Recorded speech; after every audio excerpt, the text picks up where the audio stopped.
Hari ini kita akan belajar kembali kebenaran firman Tuhan. Bapak Ibu, tujuan utama kita sebagai orang percaya bukan hanya sekedar kita menikmati kekayaan dan berkat Tuhan di muka bumi ini. Justru kita harusnya bisa dipercaya mengelola apa yang Tuhan percayakan dalam kehidupan kita.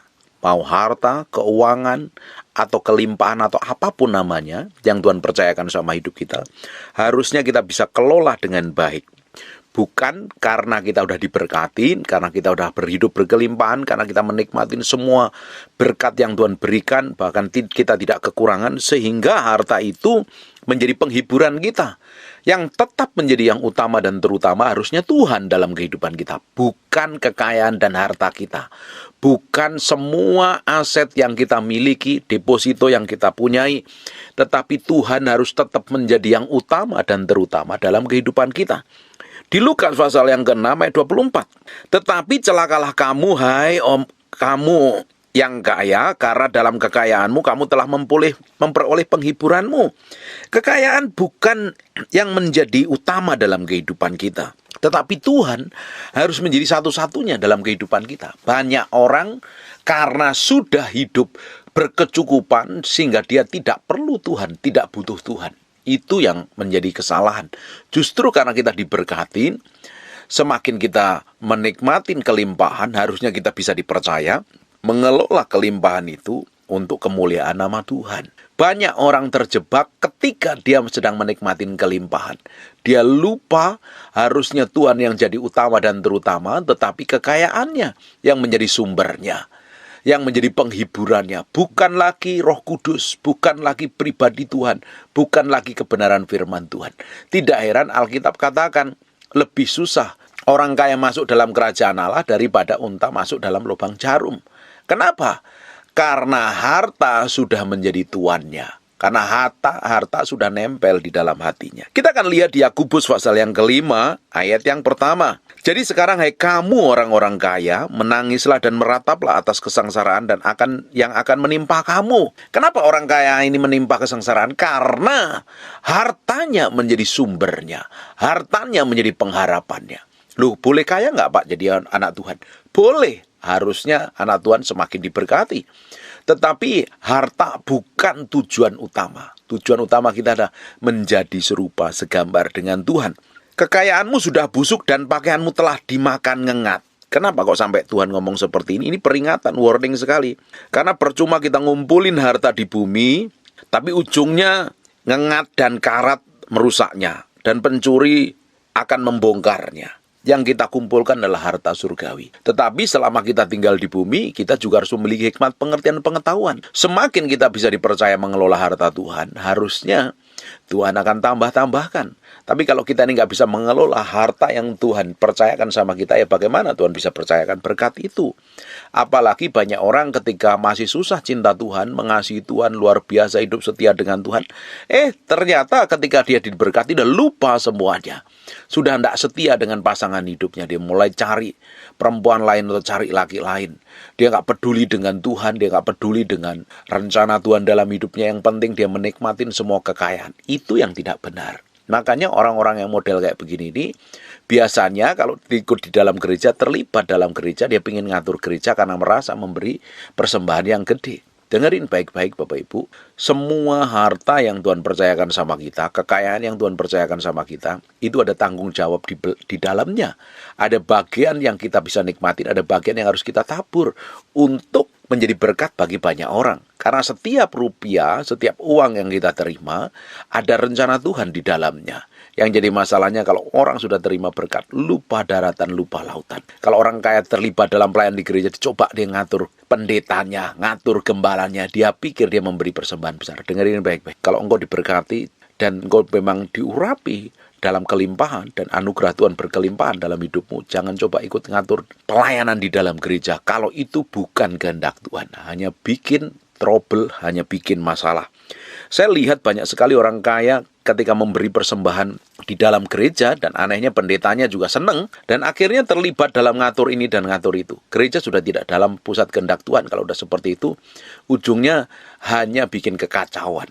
Gereja kayak begini ini akan bikin trouble. Jemaatnya trouble, Orang-orang di dalamnya trouble dan hamba Tuhannya trouble. Makanya jadi hamba Tuhan harus memiliki kemurnian hati. Jangan pilih kasih. Kalau ada orang kaya jadi jemaatmu dan dia memberi persembahan luar biasa, jangan kasih jabatan kalau bukan kehendak Tuhan.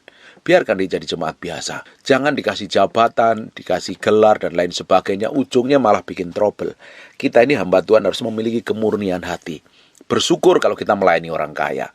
Bersyukur juga kalau Tuhan percayakan jemaat yang biasa. Semuanya berharga di mata Tuhan. Jangan kita menjadi orang yang pilih kasih. Terutama bagi orang-orang yang kaya dan diberkatin Tuhan, jaga hatimu. Dengan segala kewaspadaan, jangan sampai tipu daya kekayaan, hartamu akhirnya menjebak engkau jatuh di dalam dosa dan kehancuran. Makanya kitab Yakobus di dalam ayat ini, pasal ini, perikopnya judulnya peringatan kepada orang-orang kaya. Di ayat yang ketiga perhatikan.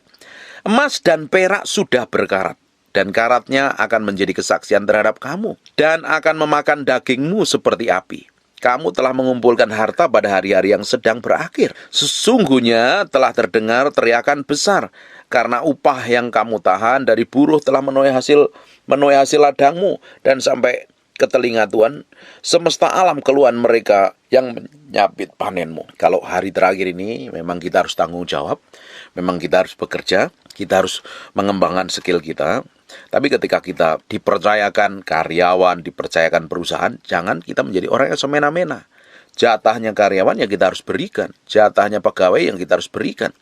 Jangan ditunda-tunda lagi. Kita harus menjadi berkat. Justru ketika dipercayakan perusahaan, mungkin dipercayakan usaha toko atau apapun lah namanya, justru kita kelola dengan baik. Kita menjadi berkat di dalamnya buat pegawai kita, buat staf kita, buat orang lain. Harusnya kita bisa kembangkan dengan baik. Kita jadi berkat buat mereka. Dan kita memberkatin lingkungan kita. Jangan ditampung untuk keperluan kita sendiri. Apalagi kita menjadi orang yang pelit, kikir, meditnya bukan main, semuanya dihitung. Dan percuma loh. Kita menghitung-hitung dan kita kumpulkan semua harta, kekayaan, aset yang luar biasa. Tetapi orang yang bekerja dengan kita penuh dengan penderitaan, kekurangan, miskin, utangnya banyak. Bukan berarti hidupmu sudah baik-baik saja. Kalau Tuhan percayakan kita ini kelimpahan, tetapi orang yang bekerja dengan kita menderita, ya perlu dipertanyakan. Berarti ada hal yang harus kita perbaiki. Kalau kita diberkatin, pasti karyawan kita diberkati. Jangan kita peres tenaganya dan tanpa kita kasih kepedulian. Itu juga tidak benar. Justru orang kaya justru memiliki hikmat. Semakin kita ini dipercayakan berkat dan kita bisa mengelolanya dengan baik, kita menjadi orang-orang yang bisa mengerjakan segala sesuatu dengan baik, Tuhan akan tambah-tambahkan dan hidup kita semakin hari semakin diberkati dalam kelimpahan, bukan malah ditolak Tuhan. Percuma kan kita memiliki semua harta kekayaan yang luar biasa, tetapi di sisi lain akhirnya hidup kita ditolak Tuhan. Tidak ada gunanya sama sekali. Buat apa? Kita mengejar segala sesuatu dan kita memiliki segala sesuatu yang luar biasa, tapi ujung hidup kita ditolak Tuhan. Kita tidak didapatin berkenan di hadapan Tuhan. Perhatikan, kita lanjutkan lagi di ayat yang kelima. Dalam kemewahan kamu telah hidup berfoya-foya. Dalam kemewahan kamu telah hidup dan berfoya-foya di bumi.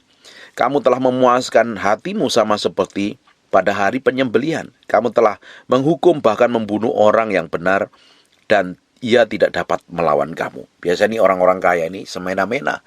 Hidupnya karena merasa dia punya uang, dia bisa menikmati dan hidup dalam berfoya-foya dihabiskan. Kan saya sudah bilang berkali-kali. Dari setiap berkat yang Tuhan percayakan sama kita, ada bagian untuk orang-orang yang berkekurangan. Kita harus jadi berkat buat mereka.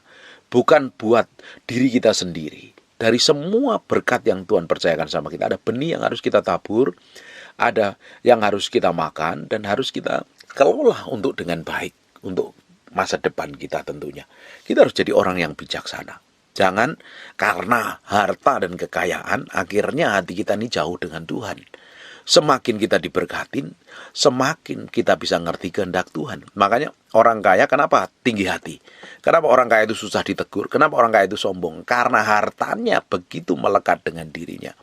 Tidak heran orang-orang kaya kini dapat peringatan oleh Tuhan. Orang kaya itu susah masuk dalam kerajaan Allah karena hatinya nempelnya bukan di Tuhan, nempelnya di harta. Bapak Ibu, kalau hari ini engkau dipercayakan kekayaan, hikmat, pengertian, pengetahuan atau apapun lah namanya, harusnya kita menjadi orang yang rendah hati, harusnya kita menjadi orang yang bisa mengendalikan diri dengan baik, harusnya kita menjadi orang yang bisa dipercaya Tuhan.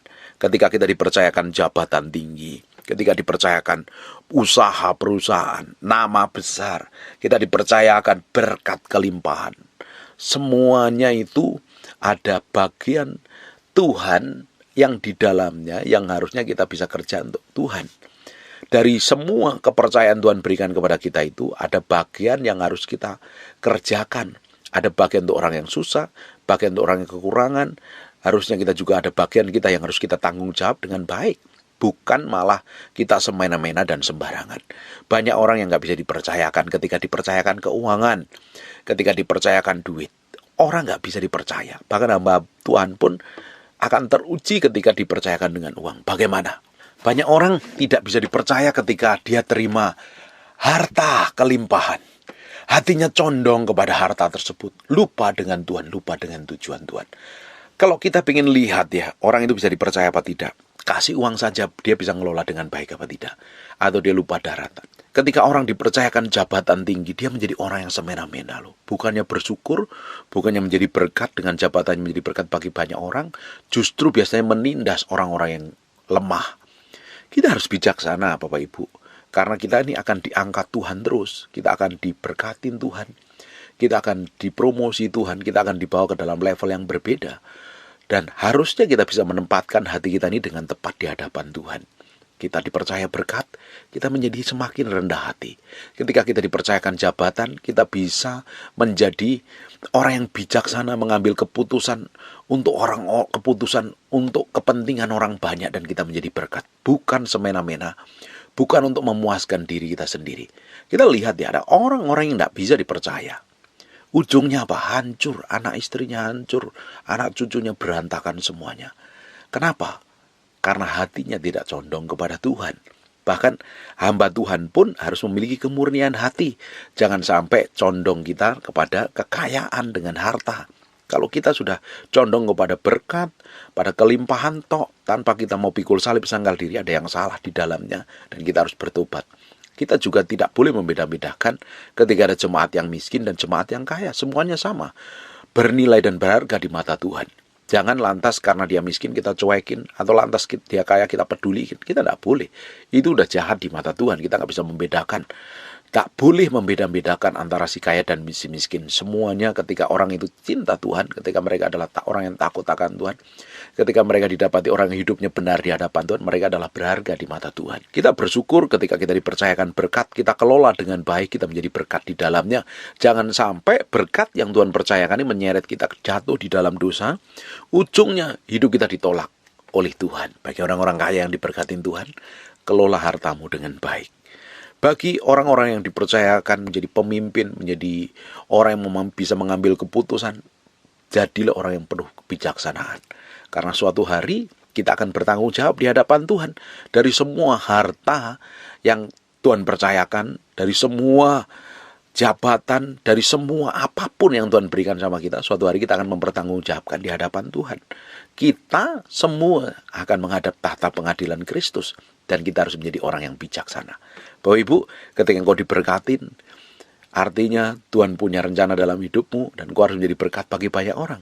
Bukannya sekedar untuk kepentinganmu, bukannya sekedar untuk kepuasanmu, untuk berfoya-foya itu memuaskan hawa nafsu. Ada bagian yang harus kita kerjakan. Ada bagian untuk orang-orang yang susah dan kekurangan. Semakin kita diberkatin Tuhan, semakin hati kita nggak nempel sama duit, sama kekayaan harusnya. Hati kita harus nempelnya sama Tuhan. Jadi motivasi antara hati kita dengan uang harta kekayaan itu bisa semakin dimurnikan. Jangan sampai hati kita terpaut dengan kekayaan. Jangan sampai hati kita terpaut dengan harta yang sifatnya tidak kekal, yang bisa hancur, bisa kapan saja bisa rusak, dan kapan saja bisa lenyap.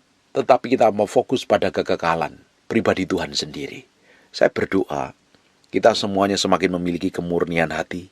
Semakin hari semakin kita didapati menjadi orang-orang yang bisa dipercaya dalam segala hal. Dalam hal apapun juga.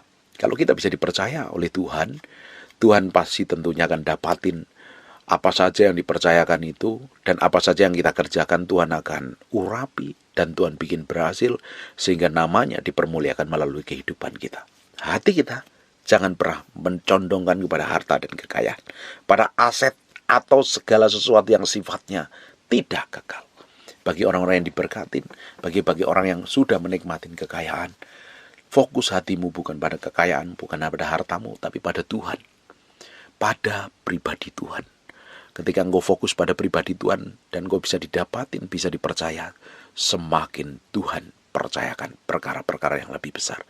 Tuhan punya maksud dan tujuan ketika memberkatin umatnya. Tuhan punya tujuan ketika Tuhan berikan kelimpahan dalam hidup kita, supaya kita bisa menjadi berkat bagi banyak orang. Memberi makan orang miskin, memperhatikan orang yang susah, dan namanya dipermuliakan. Hari ini kita mulai cek hati kita masing-masing. Jangan sampai ada sesuatu apapun yang nempel dalam diri kita, kecuali Tuhan. Tuhan harus menjadi satu-satu yang tinggal dalam hidup kita. Tuhan harus menjadi satu-satu yang memerintah dan berkuasa dalam diri kita. Bukan kekayaan, bukan harta, bukan deposito, bukan aset, tetapi Tuhan yang nempel di dalam hati kita. Kalau hati kita selama ini nempelnya pada kekayaan, aset, semua yang kita miliki, kita harus bertobat dan balik sama Tuhan. Serahin hati kita sepenuhnya di hadapan Tuhan. Penghiburan kita adalah datangnya dari Roh Kudus, bukan dari kekayaan. Kita bisa mengharapkan, kita bisa menggantungkan pengharapan kita kepada semua yang kita miliki. Ujungnya kita akan bisa binasa, karena tidak ada yang kekal. Selama yang sifatnya tidak kekal itu menjadi pengharapan dalam hidupmu, ujung hidupmu tidak akan pernah didapatin berkenan di hadapan Tuhan. Ujung dari kehidupan dan kekristenan kita harus didapati menjadi orang yang berkenan di hadapan Tuhan, menyenangkan hati Tuhan. Mungkin ada orang-orang yang belum bisa dipercayakan hari ini, hidupmu masih sederhana, hidupmu masih pas-pasan.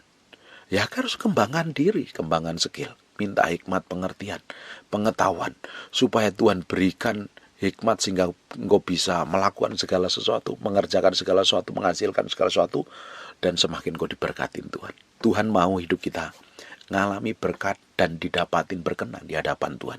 Tuhan gak pingin hidup kita keleleran, melarat, dan menderita. Tuhan mau kita diberkati. Tapi Tuhan juga mau kekayaan atau berkat yang diberikan tidak menghancurkan hidup kita. Justru kita bisa dipercaya dan menjadi berkat bagi banyak orang. Jangan sampai harta yang kita miliki, aset yang kita miliki, ujungnya menghancurkan hidup kita. Harusnya aset dan harta yang kita miliki semakin mempermuliakan nama Tuhan dalam kehidupan kita. Hari ini kita mau belajar mengendalikan hati dengan baik. Jangan sampai nempel kepada harta dan kekayaan yang sifatnya tidak kekal. Penghiburan kita, pengharapan kita, jaminan masa depan kita, jaminan hidup kita adalah pribadi Tuhan sendiri. Tuhan yang menjadi masa depan kita, Tuhan yang menjadi pengharapan kita, Tuhan yang menjadi kekayaan kita. Maka kita akan menikmatin semua kebaikan, kemurahan, anugerah, dan kasih setia Tuhan yang tidak pernah berkesudahan. Sebagai hamba Tuhan, harus tetap memiliki kemurnian hati. Jangan hati ini sampai nempel sama uang. Jangan nempelnya pada persembahan. Kita tahu kita ini hamba Tuhan, yang gaji kita Tuhan, pasti dicukupin, pasti diberikan jaminan atas masa depan. Karena kita ini adalah hamba Tuhan, kita melayani Tuhan, Tuhan yang gaji kita, Tuhan yang urusin hidup kita. Jangan sampai hati kita melintir dengan harta. Jangan sampai hati kita ini condongnya kepada harta duniawi yang tidak kekal. Bagaimana mungkin kita bisa membimbing jemaat yang memiliki kemurnian? Bagaimana kita bisa membimbing anak-anak jemaat yang dipercayakan kepada kita menjadi jemaat yang kudus, suci, dan didapatin berkenan di hadapan Tuhan, sedang kita sebagai hamba Tuhan tamak, serakah, penuh dengan kelakuan dan sifat duniawi. Ujungnya kan percuma. Kita tidak akan bisa menjadi lebih rohani. Umatmu, jemaatmu tidak bisa menjadi lebih rohani dari dirimu sendiri. Kalau engkau nggak lebih rohani, lebih kudus, engkau nggak bisa mengajarkan orang lain hidup dalam kekudusan. Kita nggak bisa mengajarkan tentang kesucian, kita nggak bisa mengajarkan tentang kemurnian hati kalau hati kita penuh dengan serakah, tamak, dipenuhi dengan hawa nafsu. Kita mau hidup sesuai dengan kehendak Tuhan dan bisa dipercaya mengelola berkat Tuhan. Amin. Ketika kita bisa dipercaya mengelola, Tuhan akan tambahkan kepercayaan itu semakin besar. Semakin besar. Supaya namanya dipermuliakan. Supaya namanya ditinggikan. Supaya namanya diagungkan. Disebut atas keluarga kita. Saya berdoa mulai hari ini kita memiliki kesucian, ketulusan, kemurnian. Semakin hari semakin didapatin berkenan menyenangkan hati Tuhan. Amin. Tutup matamu, tutup Alkitabmu, kita berdoa. Bapak, terima kasih buat firman-Mu. Kami percaya firman ini nempel dalam hati kami. Kami mematerakan dengan darah anak domba Allah. Tambah hari hati kami semakin dimurnikan. Tidak nempel pada harta duniawi. Tidak nempel pada kekayaan. Tapi nempelnya pada pribadi Tuhan. Murnikan dalam hati kami kalau didapatin ketamaan, keserakahan, materialistis. Kami mau fokus kepada perkara ilahi, semakin hari semakin diubahkan. Kami fokus kepada kepercayaan yang Tuhan percayakan kepada kami, sehingga kami bisa mengelola dengan baik untuk kemuliaan nama-Mu. Bagimu pujian, hormat, pengagungan. Bagimu segala kemuliaan. Kami berdoa dan mengucap syukur. Mau berdoa orang yang sakit dan mengalami kelemahan tubuh, oleh bilur Yesus, oleh darah Yesus, jadilah engkau tahir, jadilah engkau sehat, jadilah engkau sembuh. Dalam nama Yesus, segala kemuliaan, pujian, pengagungan buat Raja kami yang maha mulia. Dalam nama Yesus kami berdoa dan mengucap syukur. Haleluya. Amin. And God bless you.